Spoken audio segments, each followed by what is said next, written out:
TV5 Monde, bienvenue dans Kiosque, votre rendez-vous de la presse internationale et francophone. Au sommaire, aujourd'hui, Vladimir Poutine redistribue les cartes de la crise syrienne. Officiellement, la Russie accentue son soutien au régime de Damas pour lutter contre le terrorisme, mais les cibles des bombes russes inquiètent les Américains. Que cherche Poutine en frappant en Syrie ? Sauver Bachar el-Assad ou défier les Occidentaux, peut-être les deux. Et quelle place pour la France qui a mené ses premières frappes contre l'État islamique dans le pays. En Catalogne, les indépendantistes gagnent les élections mais manquent le plébiscite. La région séparatiste va-t-elle quitter l'Espagne et à quel prix? Le peut-elle? L'Union européenne y est opposée et prévient qu'il n'y aura pas d'automatisme d'intégration. La boîte de Pandore a-t-elle été ouverte le week-end dernier? Et si les Corses, les Flamands, voire même les Jurassiens de Suisse décidaient de faire de même? La moitié des chefs d'État pourraient laisser leur place pour cause d'alternance démocratique entre 2015 et 2016 en Afrique. Voilà pour la théorie. Qu'en est-il dans la pratique? Est-ce le cas? République centrafricaine, Burkina Faso, Côte d'Ivoire, Guinée, plusieurs pays s'y préparent en ce moment avec plus ou moins de succès. Combien vont finalement y parvenir?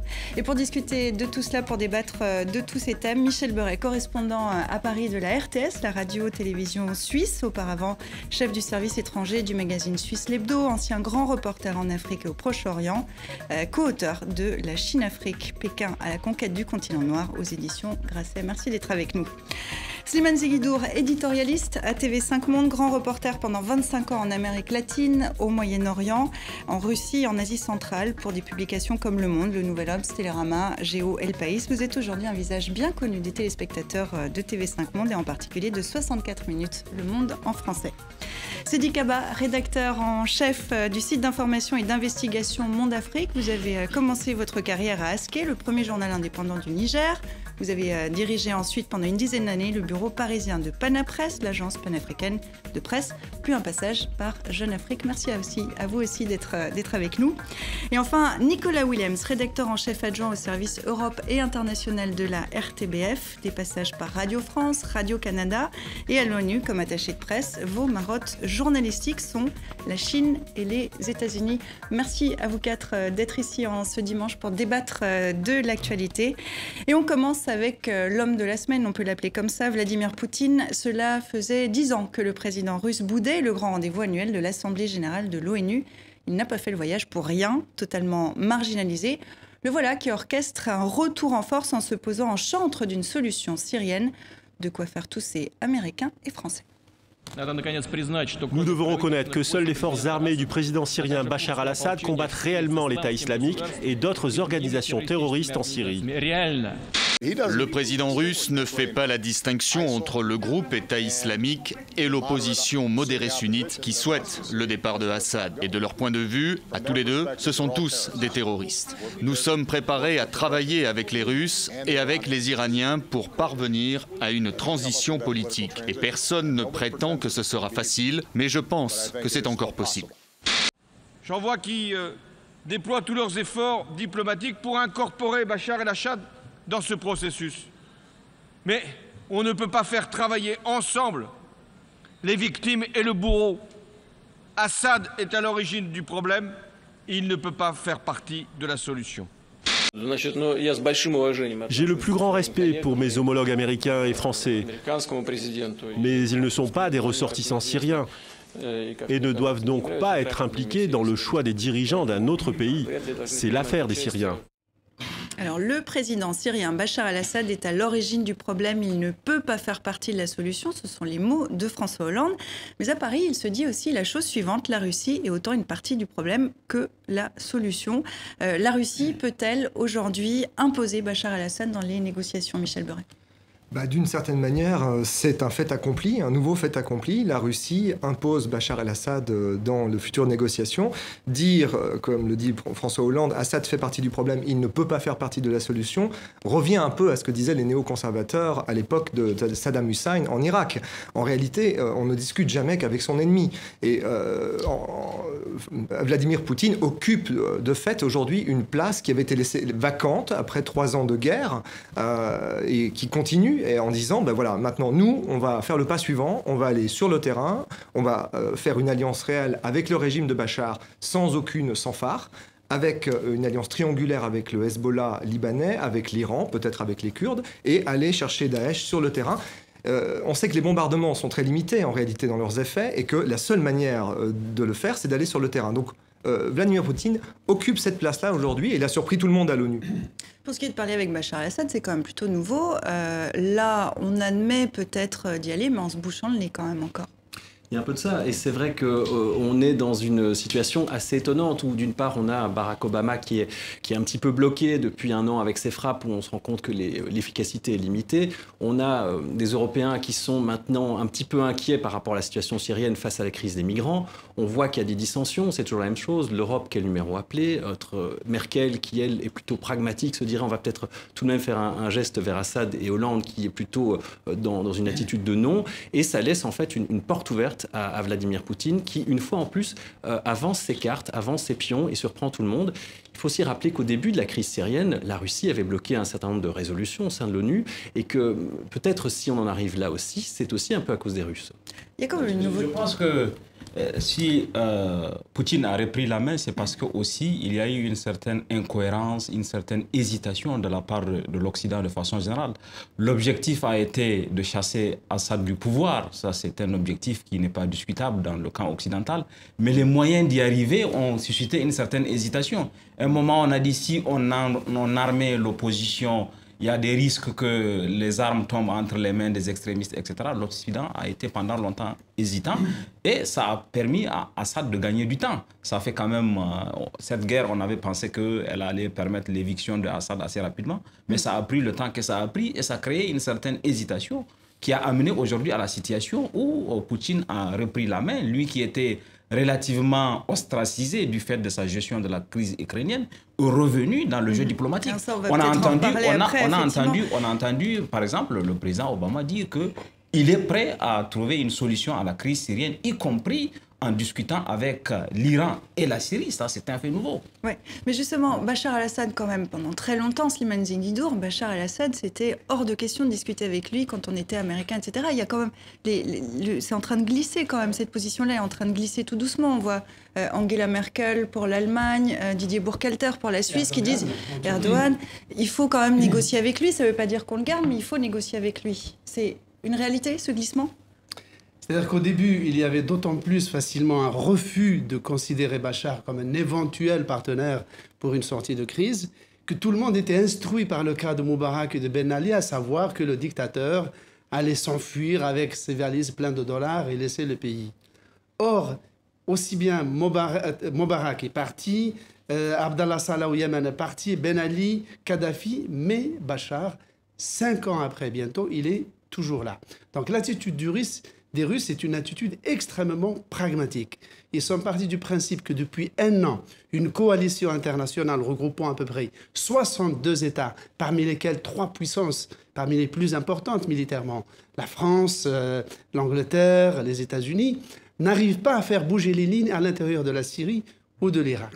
Pourquoi ? Parce que toutes ces puissances ne veulent pas entendre d'une intervention au sol de leurs troupes. Or, la Russie arrive avec des bombardements aériens, mais elle, au contraire des autres puissances, elle peut intervenir au sol à travers l'armée syrienne.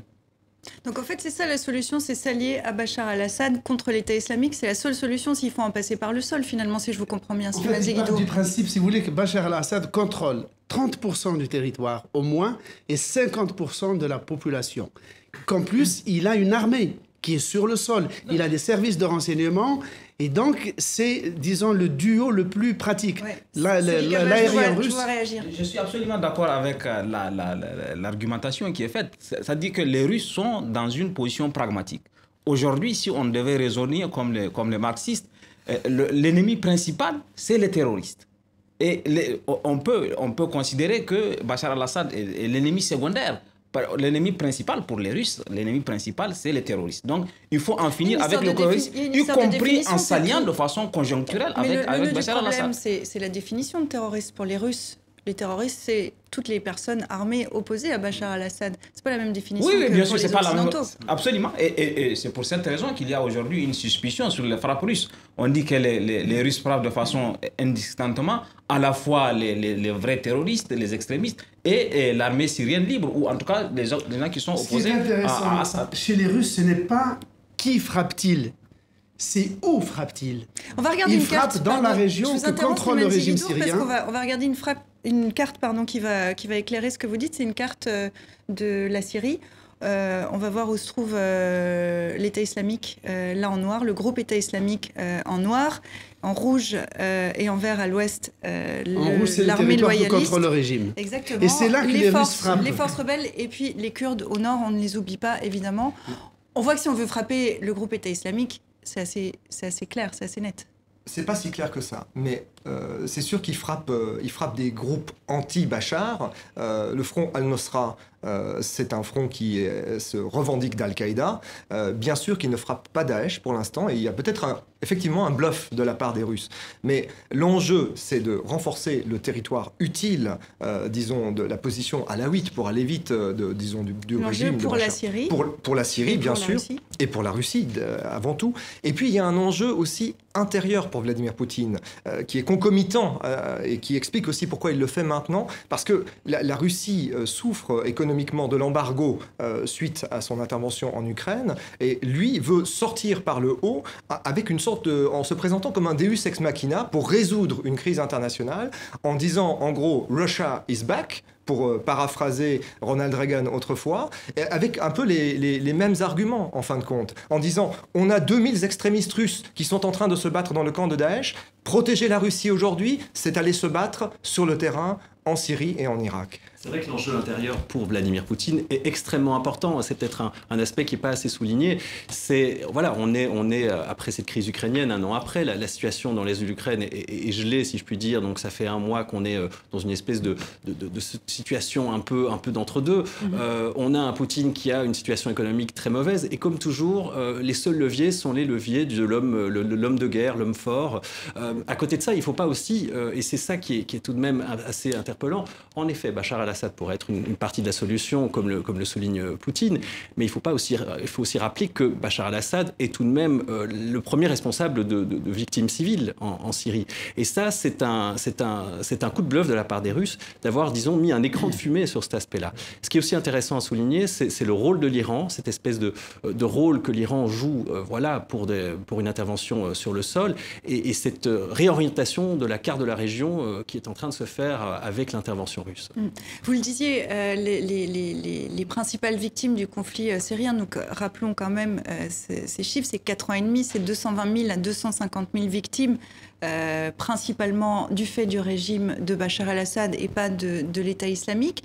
Est-ce que quand on discute de réel politique, peut-être c'est une question un peu tarte à la crème, mais c'est une véritable insulte aux victimes de ce régime.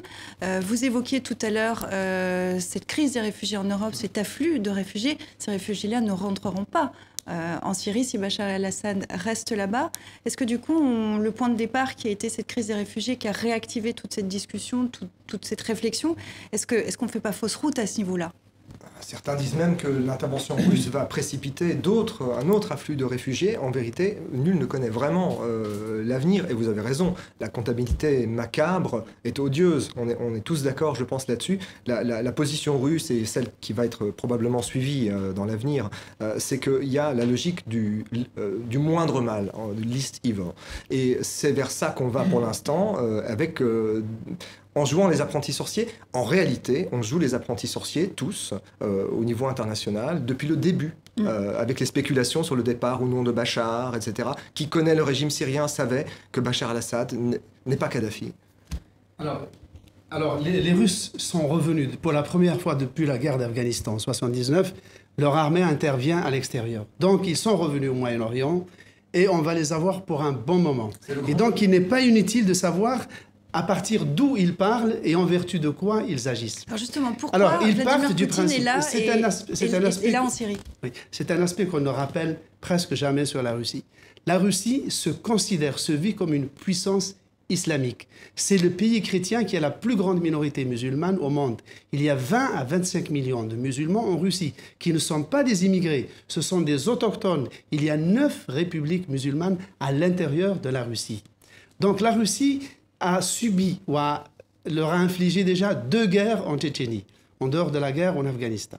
Donc la Russie a un problème avec l'islam à l'intérieur, dans son propre territoire. Ça, c'est le premier point. Le deuxième point, c'est qu'à l'époque de l'Union soviétique, la Russie avait comme point d'appui et d'ancrage en Méditerranée, elle avait l'Algérie, la Libye, la Syrie, l'Irak et dans la mer Rouge, le Yémen du Sud et la Somalie. Elle a tout perdu, il ne lui reste que Bachar. Or, pour la Russie, quelle que soit la personnalité de Bachar, sur laquelle, évidemment, ils ne se font aucune illusion. C'est un accès aux mers chaudes, en fait, si je vous comprends bien. C'est cet accès via la Takia à une mer chaude qui est la Méditerranée. C'est absolument vital pour eux pour respirer. Et d'autre part, on l'a dit tout à l'heure, il y a 2000 Russes qui se battent dans les différents groupes islamistes à l'intérieur de la Syrie. Et les Russes se battent un peu aussi, de même que nous. La France est allée bombarder des groupes djihadistes en Syrie en invoquant la légitime défense. C'est l'argument que reprennent les Russes. Ils disent, nous aussi, nous avons des djihadistes sur place qui sont susceptibles de revenir à Moscou, tuer des journalistes ou mettre des bombes dans le métro. Eh bien, on va les attaquer tout comme vous, sur place. Et ça m'amène à glisser vers la France, parce qu'on l'aurait presque oublié dimanche dernier. La France, François Hollande, avant l'Assemblée générale des Nations Unies, annonçait les premières frappes françaises contre l'État islamique, le groupe État islamique, en Syrie. Or, il y a un certain nombre de voix aujourd'hui, notamment celle du juge Trévidic, qui annonce des attentats de grande ampleur en France. En tout cas, il faut s'y préparer. On aurait presque oublié que la France est allée là-bas. Quel rôle pour la France maintenant ? C'est un rôle d'appoint par rapport à la grande coalition qui est menée par les États-Unis. Mais à côté de ça, c'est vrai que c'est un peu passé au second plan après ce qu'a fait la Russie. D'un autre côté, on constate aussi que l'intervention russe va certainement, d'après certains experts, relancer peut-être des vocations chez certains jeunes pour partir, aller se battre en Syrie. On arrive maintenant dans des couches qui se superposent de différentes coalitions et le ciel syrien risque d'être aussi un peu embouteillé avec le nombre de frappes qui se multiplient. Je crois que dans la position française, il y a quand même une certaine absence de lisibilité. C'est le moins qu'on puisse dire. L'absence de lisibilité parce que... À un moment, la France a dit, nous y allons, nous rejoignons, nous allons travailler contre l'État islamique, mais uniquement en Irak, pas en Syrie. Alors que déjà, les Américains et les autres ont dit que nous allons le faire. Aujourd'hui, il y a une extension de l'action française au-delà de l'Irak pour aller en Syrie, au nom de la légitime défense, comme il a été dit, puisque certains djihadistes qui viennent attaquer ici, là, qui ont commis des attentats ou qui projettent de le faire, viennent de Syrie ou reçoivent des ordres de Syrie. Donc nous allons attaquer au nom de la légitime défense. Ça, c'est... Donc, à ce niveau, déjà, il y a eu une hésitation entre on va agir en Syrie, on n'agit pas au nom du droit international. Il y a eu une première hésitation. L'autre hésitation qu'il y a eu, et qu'on oublie souvent, c'est qu'au moment de l'affaire des armes chimiques, la France avait même mis en état d'alerte son armée, disant que nous allons attaquer. Et dès que les Américains ont dit nous n'y allons pas, la France a renoncé à y aller toute seule. Donc, là aussi, il y a eu aujourd'hui... Donc la France essaie de revenir dans le jeu, mais sans intégrer véritablement son rôle aujourd'hui est véritablement pour le moins ambigu. À parler assez naturellement des États-Unis, puisque là aussi il y a une forme d'ambiguïté, on peut le dire. Je vous propose de regarder cette une de The Independent. Vous allez voir un très bon titre trouvé là, La paix froide. Jeu de mots avec la guerre froide, bien sûr. Comment vont se positionner les Américains maintenant, parce qu'on sent quand même Barack Obama un petit peu emprunté dans toute cette histoire?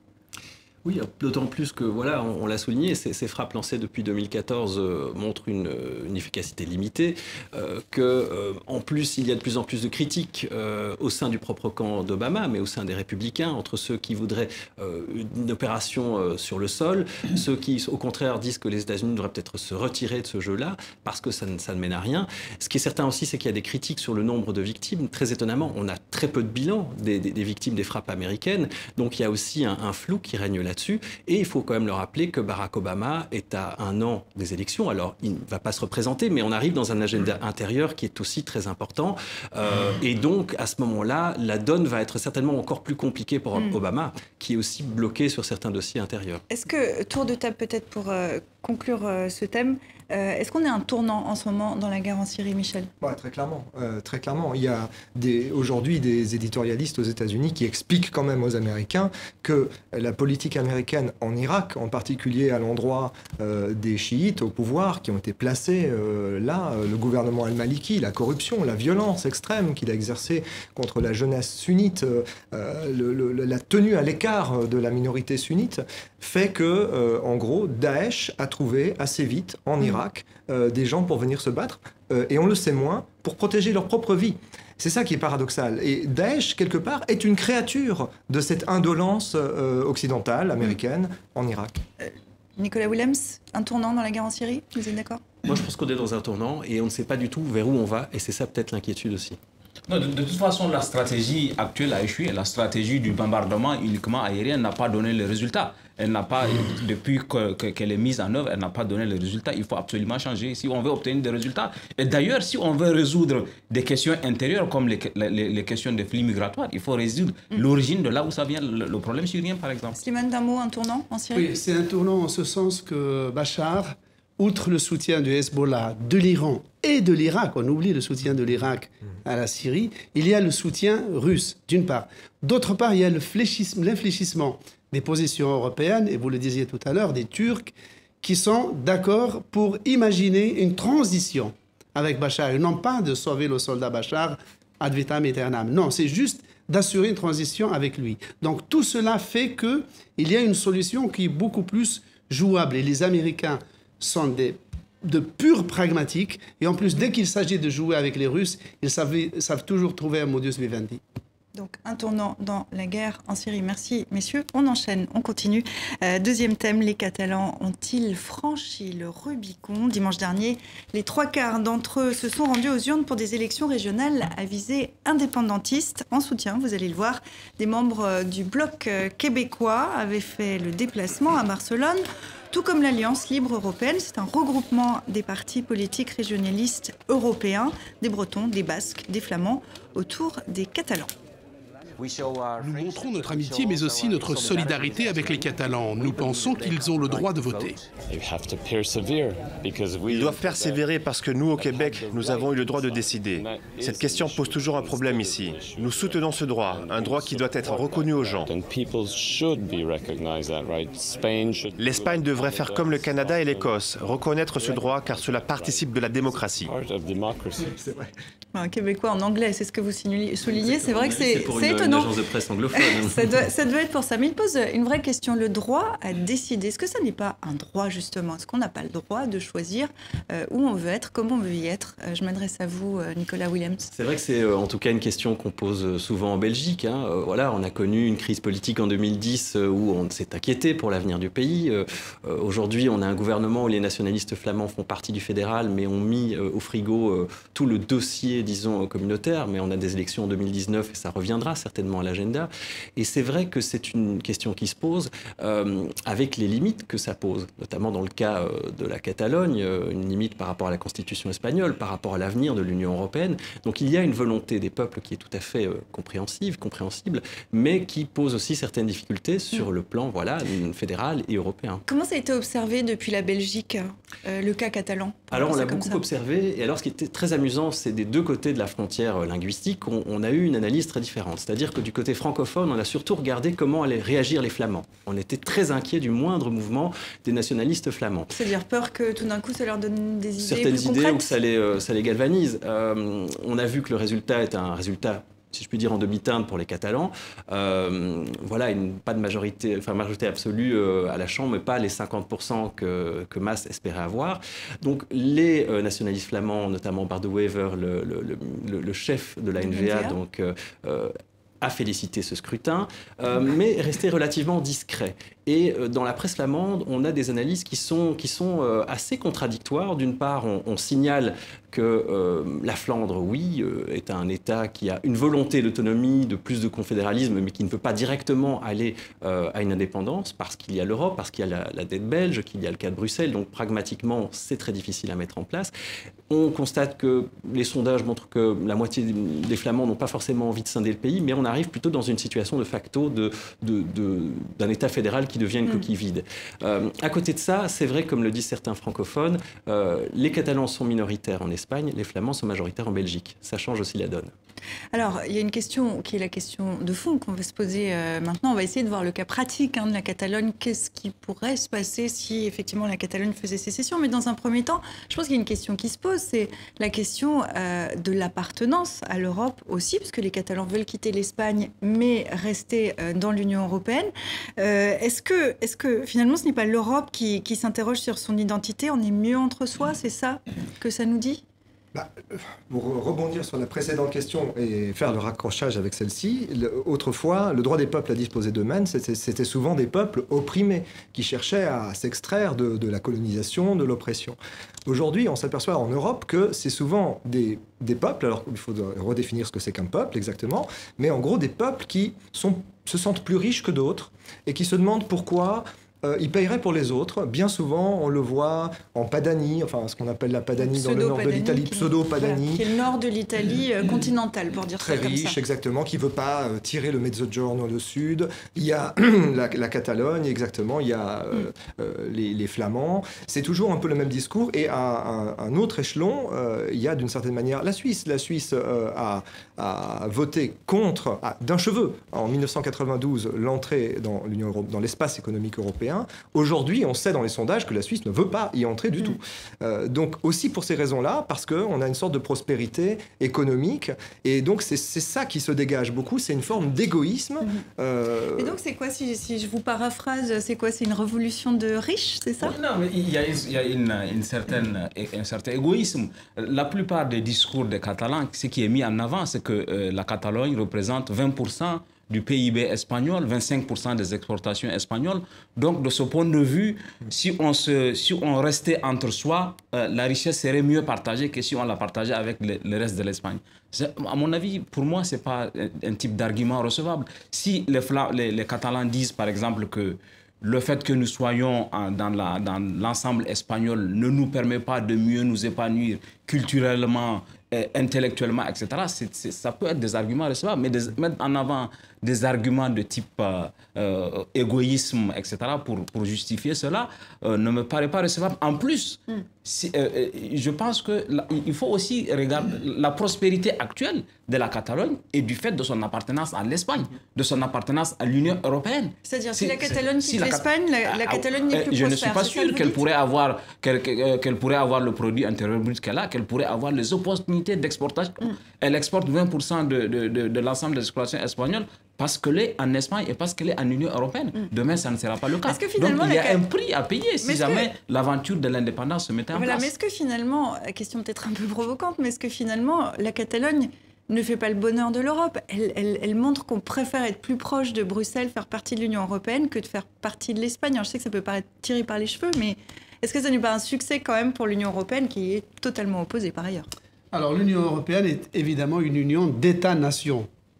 Et cet autonomisme des nantis, comme il a été dit, et ça va de soi, traduit beaucoup moins, à mon avis, la force des enracinements locaux, puisque les langues locales sont respectées, encouragées, mais plutôt la faiblesse, un affaiblissement de l'État-nation, du pouvoir central, au profit de configurations beaucoup plus étroites, beaucoup plus locales. Et nous parlons des mouvements autonomistes dans la vieille Europe, c'est-à-dire l'Europe occidentale, mais on a le même problème, par exemple, en Roumanie avec les Hongrois de Transylvanie, qui, eux, ont de véritables problèmes, pas d'oppression culturelle, mais ils se sentent en porte-à-faux dans la Roumanie. Et donc, de ce côté-là, l'Europe a en face d'elle un énorme chantier. Il faudra redéfinir qu'est-ce que c'est que le statut des États membres comme État-nation, la culture même de l'État-nation, puisque la notion même de souveraineté de nos États a été plus ou moins écornée par l'appartenance à l'Union européenne, qui implique un renoncement de la souveraineté de chaque pays, d'une partie. Alors, je vous propose à tous qu'on prenne le cas pratique. Imaginons, les Catalans donc se donnent 18 mois pour faire sécession. Imaginons que dans 18 mois, en effet, c'est le cas. Que va-t-il se passer avec le Barça, par exemple, qui fait partie de la Liga? C'est une question que je pose qui a l'air très rigolote, mais qui fait vraiment débat en Catalogne. Faut-il une armée? Faut-il une monnaie? Faut-il une nouvelle constitution? Un État doit se doter effectivement d'une frontière, d'une armée. L'État, ça coûte, donc il va falloir payer cet État. La monnaie, c'est plus ou moins réglé. On sait que les Catalans sont favorables à l'euro, mais l'euro implique... Est-ce que l'euro voudra des Catalans? C'est ça. Est-ce que l'Europe voudra des Catalans? C'est la question. Ça va coûter cher. On sait que la moitié des investissements directs étrangers en Catalogne, les IDE ont diminué de moitié depuis que ce processus a été lancé, c'est-à-dire depuis une quinzaine d'années. Une partie des entreprises espagnoles qui étaient installées en Catalogne, parce qu'effectivement c'est une région industrieuse, prospère, sont en train de rentrer et pourraient continuer à le faire si le processus était déclenché. Donc les Catalans se heurteraient à un frein moteur économique et ils en feraient les frais sans doute, oui. Vous avez dit tout à l'heure en introduisant le thème que les Catalans veulent rester en Europe. Il faut un processus, si ça devient un nouveau État, il faut un processus d'intégration, d'admission. Il faut que les Espagnols soient d'accord. Ils peuvent faire l'objet du veto espagnol. Ouais. Donc il y a tout ce prix à payer, sans compter maintenant que si ça devient un pays indépendant, ils ne sont pas dans Schengen. Il y a deux conditions pour adhérer à l'Union européenne, c'est d'en faire la demande, d'en avoir envie et qu'il n'y ait pas de veto. Or là, Madrid va opposer son veto, ensuite ça prendra le temps de la négociation. On n'admet pas tout de suite, il y a un processus, un timing de négociation et tout ça n'est pas gagné d'avance pour les Catalans. Nicolas Willems. Mais oui, c'est ça. Il faut, ça me semble un processus extrêmement long. Et c'est aussi ça la limite, je pense, de certains indépendantistes catalans, de se rendre compte aussi des difficultés pratiques de mettre tout ça en place. C'est peut-être une menace pour obtenir aussi plus d'autonomie, plus de liberté sur le plan fiscal ou autre. Mais c'est vrai que par rapport à l'Europe, c'est aussi un très mauvais exemple à donner. C'est-à-dire que ces indépendantismes de nantis... on reproche finalement à l'Allemagne de se pincer le nez pour aligner un chèque pour la Grèce, disons-le un petit peu comme ça. Et ça revient un petit peu aussi à donner raison à ce type d'attitude. Donc la solidarité européenne, elle en prend un coup, si jamais on octroie en tout cas ce processus. Il y a un élément assez symptomatique, c'est la solidarité qui lie tous les mouvements autonomistes européens, depuis le mouvement autonomiste des Canaries, en passant par celui des Baléares jusqu'aux Hongrois de Transylvanie. Il y a une coordination permanente entre eux.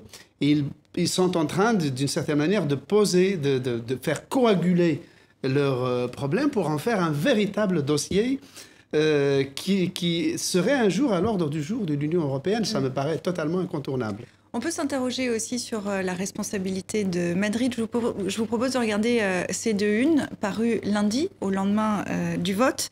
C'est très clair. Vous avez ABC titré « La Catalogne ne veut pas partir ». ABC, c'est ce quotidien conservateur et monarchiste farouchement opposé à ce qu'il qualifie parfois de délire d'indépendance des Catalans. De l'autre, sur la gauche de l'écran, « Adeo Espagne », au revoir l'Espagne, écrit en catalan. Alors on peut déjà se poser la question sur le résultat du vote. L'ont-ils vraiment emporté? Les partis séparatistes catalans ont obtenu la majorité absolue des sièges au Parlement régional, mais une minorité des voix, 48% des suffrages. Ça pose la question quand on voit ces deux une madrilène et puis une catalane, pour dire ça comme ça. Est-ce que Madrid n'est pas responsable de cette situation en s'étant opposé justement à un peu plus d'autonomie? Déjà, la Catalogne a passablement d'autonomie. On ne peut pas dire que les Catalans sont persécutés en Espagne. Je ne pense pas que le pouvoir central espagnol, on peut lui reprocher trop de choses. Bien sûr, le Parti populaire espagnol, la droite conservatrice, ne s'entend pas depuis toujours, en fait, avec la Catalogne, qui est une autre culture, c'est vrai, politique. Mais moi, je repense toujours, quand je vois ces images, à la guerre de Yougoslavie. On oublie que tout a démarré dans cette fédération yougoslave avec exactement ce processus qu'on voit à l'œuvre aujourd'hui, des Slovènes qui disent parler slovène et non plus serbo-croate, qui sont beaucoup plus riches que les autres membres de la fédération yougoslave et qui disent nous, on se détache et on adhère à l'Union européenne. On pèse 10% de la population plus ou moins yougoslave et 25% du PIB. Donc, on est riche, on s'en va. Et la guerre de Yougoslavie a démarré comme ça. Donc c'est un jeu extrêmement dangereux. Les arguments que ces groupes mettent en avant, linguistiques, ethniques et parfois même racistes, il faut dire les choses, racistes vis-à-vis des autres régions d'Espagne d'ailleurs, c'est très dangereux, je pense. Oui. Alors sur la responsabilité de Madrid, il y a d'autres cas de figure en Europe. On connaît le cas de l'Écosse, puisque l'Écosse s'est prononcée par référendum, avec un accord en gros des deux côtés, côté anglais, côté écossais. On voit que ça n'a pas passé. Est-ce que c'est pas ça est-ce que s'opposer finalement, ça n'est pas faire le lit aussi de l'indépendantisme? Mais je pense qu'il y a un jeu assez tendu entre Rajoy, donc le président du Conseil espagnol, et Artur Mas, voilà, le représentant catalan, parce que voilà, ces deux ne s'entendent pas, on l'a dit, mais Rajoy a une attitude totalement intransigeante aussi, et cette attitude-là n'a fait que gonfler, disons, muscler l'attitude des indépendantistes catalans, et c'est aussi peut-être pour ça qu'il insiste sur ce référendum dans les 18 mois, même si on a bien souligné toutes les limites, la difficulté d'une Catalogne indépendante, il y a un jeu aussi de bras de fer entre ces deux acteurs-là. Et ça, c'est quelque chose aussi qui, à mon avis, voilà, l'attitude des Catalans est alimentée aussi par l'intransigeance du Parti populaire actuellement au pouvoir en Espagne. Je suis absolument d'accord. La façon dont ça a été géré à Madrid, l'absence de subtilité. J'ai eu l'impression que pendant la gestion de cette affaire, il y a eu un problème de subtilité de la part de Madrid qui a regonflé à bloc le camp des indépendantistes. Mais aujourd'hui, le fait est là, c'est que ils ont la majorité à l'Assemblée régionale, mais dans l'opinion, ils ont 58%. Ils n'ont pas dépassé 48% plutôt. Donc, ils n'ont pas la majorité suffisante, la légitimité qui leur aurait conféré la légitimité de s'engager dans un processus unilatéral d'indépendance. Ça aussi, c'est un élément. C'est un sujet qui intéresse en Afrique, où justement, parce qu'on le disait à l'instant, c'est un peu une révolution de riches, si on peut garder l'expression. Ça intéresse ou pas? Il y a des velléités. Le cas le plus récent, c'est celui du Soudan, où le Soudan du Sud a quitté la fédération, a quitté le Soudan pour avoir un État qui est devenu le Soudan du Sud. Je ne souhaite pas que la Catalogne termine comme le Soudan du Sud aujourd'hui, le plus jeune État africain qui est dans une guerre civile absolument incroyable.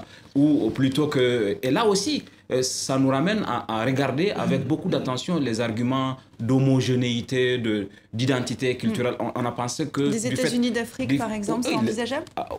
Et ça, ce type d'exemple arrive à contre-courant. Aujourd'hui, l'Afrique est plutôt dans une dynamique de construction régionale, d'ensemble de blocs sous-régionaux et éventuellement d'un bloc continental, parce que c'est la seule façon de peser. On ne résout rien avec des États de 1,5 million de personnes ou des États de 2 millions de personnes. L'identité de l'Afrique, le salut de l'Afrique, c'est dans son unité, c'est le projet des États-Unis d'Afrique, même s'il y a encore du chemin avant d'y arriver. Alors là encore, un tour de table pour clore cette discussion. L'indépendance est-elle synonyme de purgatoire européen en Europe?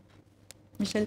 Alors, quand on lit la presse, les chroniqueurs des indépendantistes, aussi bien écossais que catalans ou hongrois de Roumanie, il y a une chose qui me paraît assez intéressante. C'est-à-dire, ils veulent à la fois s'éloigner du pouvoir central qui pour eux est un pouvoir de l'État-nation, qui est un pouvoir distant, un pouvoir un peu technocratique, un peu froid, pour pouvoir se rassembler sur un univers beaucoup plus palpable, beaucoup plus humain, et en même temps, ils estiment que leur adhésion à l'Europe en tant que configuration beaucoup plus réduite serait beaucoup plus humaine, car ils considèrent aussi que l'Union européenne est une technocratie un peu froide et trop distante. Michel ? Purgatoire européen. Pour le cas des Écossais, par exemple, c'est intéressant. Les Écossais disent, si la Grande-Bretagne, va au bout de son processus référendaire sur l'Europe, eh ben, ça renforce nos arguments, parce que nous, Écossais, on veut rester dans l'Europe. Nicolas Willems ? Alors c'est toute la difficulté, parce qu'on a des régions qui ont envie d'appartenir à l'Europe et une Europe qui est très embarrassée parce qu'elle ne sait pas du tout comment gérer cette crise. Et ce sera encore une nouvelle étape dans la construction européenne. Sidi Kaba ? Moi, je pense qu'il y a une sorte de schizophrénie. On veut quitter l'entité dans laquelle on se trouve comme dans le cas de l'Espagne et de la Catalogne, mais en même temps, on veut rester dans un espace plus grand qui est l'Union européenne. Il faut choisir. Quand on choisit de rester dans la logique d'intégration, il faut rester là où on est. Comme la Catalogne, à mon avis, qui doit rester dans l'Espagne. Merci à vous quatre, je vous garde. On continue. On passe au troisième thème de cette émission. Vous allez voir, il y a beaucoup de choses à dire là aussi. 2015-2016, 2 années cruciales pour l'Afrique, avec, écoutez bien, 25 élections présidentielles, sans compter quelques dizaines de scrutins législatifs et locaux. C'est en fait la moitié des chefs d'État du continent qui pourraient laisser leur place pour cause d'alternance démocratique. Cela suppose que ce principe de limitation à 2 mandats présidentiels soit respecté, ce qui est loin d'être gagné. Certains artistes l'ont bien compris. Avec un message politique, c'est en Afrique qu'on le trouve aujourd'hui. C'est des messages de veille de conscience. Simplement dire aux gens que personne ne viendra changer notre situation à notre place. Si on veut que ça avance, ça avancera. Si on dort, rien ne bougera. Il faut simplement ne rien lâcher. Il ne faut pas lâcher. Tous ceux qui veulent faire le 3e mandat, il faut les arrêter. Il faut éviter qu'ils le fassent. Notre rôle à nous, c'est de stabiliser l'Afrique et de démocratiser l'Afrique. Pourquoi s'entretuer? Pourquoi faire des coups d'État, des coups de bassesse? Non. Chacun doit pouvoir aller aux urnes, amener sa petite carte et voter avec qui il veut. Parce qu'il croit à ta philosophie, à ton programme. Par exemple, si je crois à ton programme, on a la même philosophie, je vais voter pour toi. Et ce n'est pas parce que tu vas me corrompre avec de l'argent ou pour essayer de m'acheter pour que je vote pour toi. Non, c'est fini ça. Voilà, alors, une quinzaine de pays africains passent par la case élection en 2015. Ces échéances n'ont pas échappé aux 2 grands magazines panafricains, Jeune Afrique et Afrique Magazine titrait en début d'année 2015, année sous haute tension. Le continent entre dans une période de turbulence et d'opportunités. Qu'ils soient présidentiels, législatifs ou locaux, tous ces scrutins sont de bons indicateurs de la bonne ou de la mauvaise santé démocratique des États concernés. Alors, question extrêmement vaste, évidemment, mais comment se porte la démocratie en Afrique en 2015 avec ces échéances qui ont déjà commencé, d'autres à venir, il y en a encore beaucoup. Voilà, c'est une question qui vous laisse visible. Non, mais il faut dire les choses plutôt mal. Les élections au Burundi, par exemple, montrent que le président Pierre s'est accroché au pouvoir. Nkurunziza. Oui, Pierre Nkurunziza s'est accroché au pouvoir en dépit de la Constitution pour un 3e mandat. Il l'a fait de manière violente. Il a anticipé cette élection de manière violente. Il s'est finalement imposé. Il est là. On ne peut pas dire que le Burundi va mieux grâce à lui. Une dizaine de morts encore ces dernières C'est ça. Et un peu partout, là où des scrutins démocratiques s'annoncent, au lieu d'avoir cette légitimité formidable finalement que confère le vote du peuple libre de choisir son président, son État, etc., on a des interrogations sur des possibles coups d'État, comme on l'a vu au Burkina Faso, sur des violences ethnicisées, instrumentalisées, etc.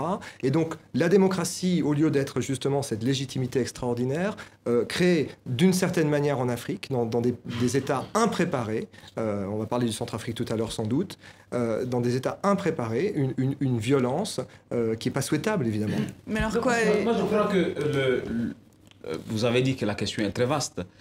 La démocratie a évolué en dents de scie. Il y a eu des progrès, il y a eu des reflux. Quand on parle des conférences nationales qui ont été organisées dans les années 90, oui. Dans les années 90, et si on regarde aujourd'hui, si on regarde dans le rétroviseur, il y a eu quelques avancées démocratiques parce qu'il y a quelques temps en Afrique, organiser une élection avec une opposition qui s'exprime, des gens qui manifestent dans la rue, ce n'était pas pensable. Donc de ce point de vue, on peut espérer, on peut dire plutôt qu'il y a eu quelques avancées. Mais il y a eu aussi des reflux. Il y a des pays qui étaient considérés comme des modèles de démocratie, comme le Mali par exemple. Le Mali, en 90, c'est la rue qui a chassé le président Moussa Traoré du pouvoir, est arrivé au pouvoir Amadou Toumani Touré, a fait 2 mandats, a fait un mandat, le président Konaré a pris. Donc il y a des pays où la démocratie a commencé à s'imposer, a commencé à devenir, et il y a eu malheureusement le coup d'État de 12. Le Sénégal est à peu près un bon exemple. un bon exemple, le Ghana aussi, où où l'alternance est quasiment devenue la règle. Mais dans les autres pays, il y a beaucoup de résistance. Il y a de la résistance. Mais pour moi, aujourd'hui, l'espoir, c'est le rôle de plus en plus fort de la société civile. Ce qui s'est passé au Burkina Faso est le fait de la société civile africaine. Il y a des jeunes. Burkina. Ah oui, absolument. Oui, le cas du Burkina est vraiment intéressant parce que voilà, on a différentes situations, une gradation dans les situations, mais le cas du Burkina, on a vu ce putsch raté, on a vu aussi l'importance de la société civile qui n'a pas voulu se faire voler, disons, son mouvement, l'importance du mouvement du ballet citoyen, et c'est peut-être aussi une note d'espoir. Alors voilà, on dresse un constat qui est plutôt négatif, mais malgré tout, je pense qu'il est intéressant de s'intéresser au cas burkinabé. Alors justement, prenons le cas de la Guinée, puisque la Guinée, normalement, va aux urnes dimanche prochain. Je dis normalement, puisque l'opposition a fait la demande à ce qu'il y ait un report, en fait. Dimanche dernier, l'opposition était dans la rue. Vous dites que le Burkina peut faire figure d'exemple. Est-ce que ça va être le cas dans un pays comme la Guinée? Est-ce que ça peut marcher? Est-ce que la société civile est mûre en Guinée? Et est-ce que ça peut passer?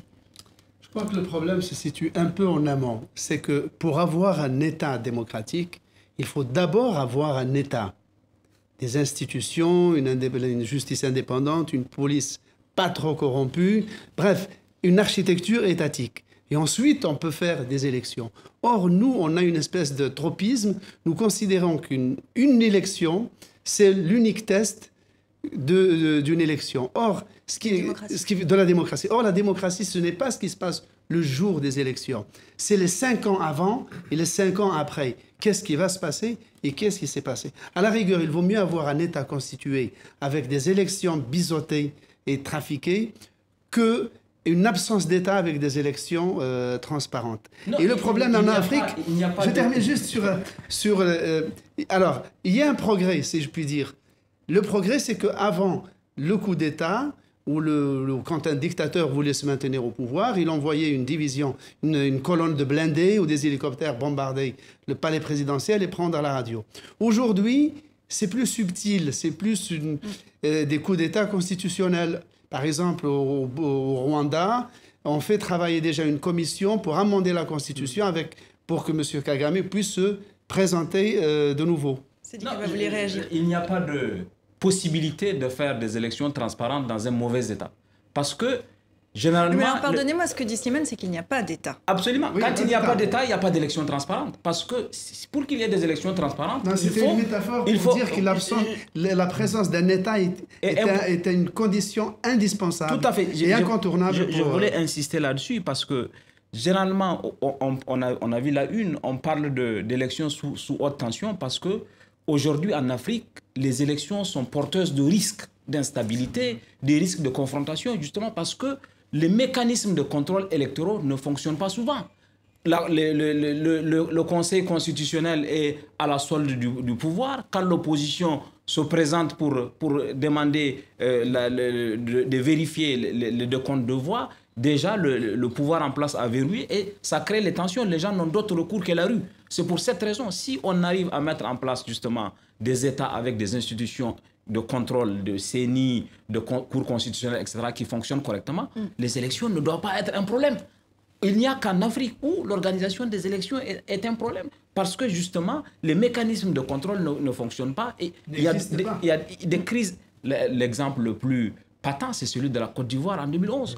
La crise électorale a fait au moins 3000 morts. Et aujourd'hui, la Côte d'Ivoire qui se prépare à aller aux élections. Le 25 à la fin du mois, à la fin octobre. Michel Beuret. Pour rebondir sur ce qu'on a dit, moi je pense effectivement qu'il y a une fabrication progressive de la société civile et des citoyens. À défaut d'avoir des États, il y a toute une catégorie d'intellectuels qui émergent aujourd'hui en Afrique et qui font partie aussi de ce processus vertueux qui, effectivement, crée des frictions parce que, par ailleurs, on a des résistances. Je suis allé voir l'âge des présidents parce qu'il y aura des élections un peu partout. Sassou Nguesso, il est 79 et ça fait 36 ans qu'il est au pouvoir. À part une petite parenthèse de 5 ans où il est revenu par un coup d'État. Paul Biya au Cameroun, 1982, 33 ans de pouvoir. Idriss Déby, 24 ans de pouvoir, Guinée équatoriale, Obiang, 73 ans, ça fait 33 ans qu'il est au pouvoir, etc., etc. Même Alassane Ouattara, en Côte d'Ivoire, il a 73 ans, il était Premier ministre il y a 25 ans. Donc il y a une génération qui s'en va, qui ne veut pas quitter le pouvoir, et cette Afrique jeune, cette Afrique qui veut s'installer, mais qui est encore impréparée. Alors cette Afrique jeune, ce sont les réseaux sociaux, ce sont peut-être de nouvelles idées. Est-ce que finalement, en l'état, ça vaut le coup encore d'aller voter, d'aller élire des gens, puisque le débat est peut-être dans la rue. C'est ça la solution pour l'Afrique à l'heure actuelle? C'est ça la photographie? Justement, les réseaux sociaux font qu'aujourd'hui, on ne peut plus faire ce qu'on pouvait faire avant. Blaise Compaoré a été chassé du pouvoir. Mais là, la démocratie en Afrique aujourd'hui, c'est ça qu'on peut dire? C'est les jeunes qui ont chassé Blaise Compaoré du pouvoir. Souvent, on ne le souligne pas. Les partis politiques ont été à la remorque de la société civile. La société civile voulait simplement que Blaise Compaoré renonce à modifier l'article 37. Mais la société civile a dit, nous ne voulons plus de Blaise. Parce que parmi les jeunes qui étaient dans la rue, il y en a qui n'ont connu que Blaise. Il a fait 27 ans au pouvoir. Et ces jeunes-là ont dit, nous ne voulons pas. Donc, le fait qu'il existe ces réseaux sociaux avec l'émergence de la société civile fait qu'on ne peut plus faire ce qu'on pouvait faire. Et pour moi, c'est ça l'espoir de l'Afrique. Nicolas Williams, vous voulez intervenir? Vous dites d'une certaine manière, c'est vrai, les gens peuvent peut-être se détourner d'élections, mais au contraire, on constate que ça ne fait qu'intéresser plus encore les gens, et les réseaux sociaux ont ce côté caisse de résonance, on ne fait plus ce qu'on veut, une information circule beaucoup plus vite aussi, et c'est vrai aussi que, dans le cas de différents pays, je pense que ça peut permettre aussi de faire émerger une nouvelle génération, et c'est peut-être aussi ça le problème, il est générationnel, et on attend ce printemps africain qui est en train de se pointer. C'est le cas aussi du Congo, Kinshasa, où aujourd'hui le pouvoir est en train de manœuvrer, mais il y a une résistance dans la rue. Alors pour terminer rapidement, tour de table aussi, printemps africain, c'est une notion qu'on entend, à laquelle on peut adhérer ou pas. Vous y croyez ? Je pense qu'il y a moyen, en étant patient, en voyant certaines choses avancer, il pourrait arriver. Maintenant, les situations sont tellement différentes d'un pays à l'autre, mais en tout cas, il faut aussi garder un certain espoir. Michel Beuret, un printemps africain. Printemps africain, il a commencé un peu en Afrique du Nord, c'est l'Afrique aussi, et effectivement, l'Afrique subsaharienne s'en inspire. Moi, je crois qu'il y a un effet Burkina qui va faire que le printemps africain, il y aura un effet Burkina. Aujourd'hui, la mobilisation que l'on voit au Congo-Brazzaville contre le projet de secours vient du fait que le Burkina a montré l'exemple, et à mon avis, ça va se démultiplier sur le continent avec le renforcement de la société civile africaine. Slimane Zeguidur, le mot de la fin pour vous, optimiste, pessimiste, printemps africain ou pas? Est-ce que c'est une bonne chose? Vous savez, il y a une définition russe du pessimiste, c'est un optimiste bien informé. Non, je suis par nature optimiste, mais je crois que je ne crois pas beaucoup aux réseaux sociaux parce qu'ils touchent seulement les villes et les grandes capitales dans des zones majoritairement rurales sans électricité. Néanmoins, il est utile qu'ils existent, mais encore une fois, je reviens à cette idée que, et c'est d'ailleurs valable pour beaucoup de pays arabes, il faut d'abord un État pour faire un État démocratique. Et j'espère que nous sommes tous ici autour de la table mieux informés. C'est ce qu'on retiendra de votre conclusion. Et je vous propose même de vous informer encore un petit peu avec la semaine de Dilemme. C'est la tradition, on termine l'émission en dessin. Il revient bien sûr sur l'intervention russe en Syrie. Une fleur, un bouquet même d'un Vladimir Poutine, vous le voyez dans son avion énamouré, un Bachar al-Assad transi. À l'ONU aussi, cette semaine, le lever de couleurs palestiniennes, une première hautement symbolique. Le président Mahmoud Abbas a dressé un tableau sombre de la situation au Proche-Orient. Proche-Orient à nouveau plongé dans des heurts quotidiens entre Palestiniens et Israéliens. La Hongrie continue à se barricader face à l'afflux de réfugiés bloqués à la frontière. Des maçons parmi vous demandent cyniquement un militaire armé. Et puis, vous allez le voir, on en parlait la semaine dernière, le scandale Volkswagen est qualifié de dramatique par la chancelière Angela Merkel, qui estime par ailleurs qu'il n'aura pas d'impact à long terme sur la réputation de l'industrie allemande. Mais enfin, ça fait bobo. Et enfin, combien de temps le patron de la FIFA peut-il encore tenir? Les historiques et riches sponsors américains demandent le départ de Sepp Blatter au cœur d'une tempête judiciaire et médiatique. On va parier qu'on en reparlera dans Kiosque. Merci Dilemme. fidèles au poste. Et puis merci à vous 4 d'être venus en ce dimanche débattre de ces 3 thèmes absolument intéressants, c'est le moins qu'on puisse dire. Merci à vous 4 et merci à vous qui nous regardez derrière votre poste aux 4 coins de la planète. La semaine prochaine, vous retrouvez Isabelle Mangère pour un week-end. Je vous dis à très bientôt et restez bien sûr fidèles à TV5 Monde.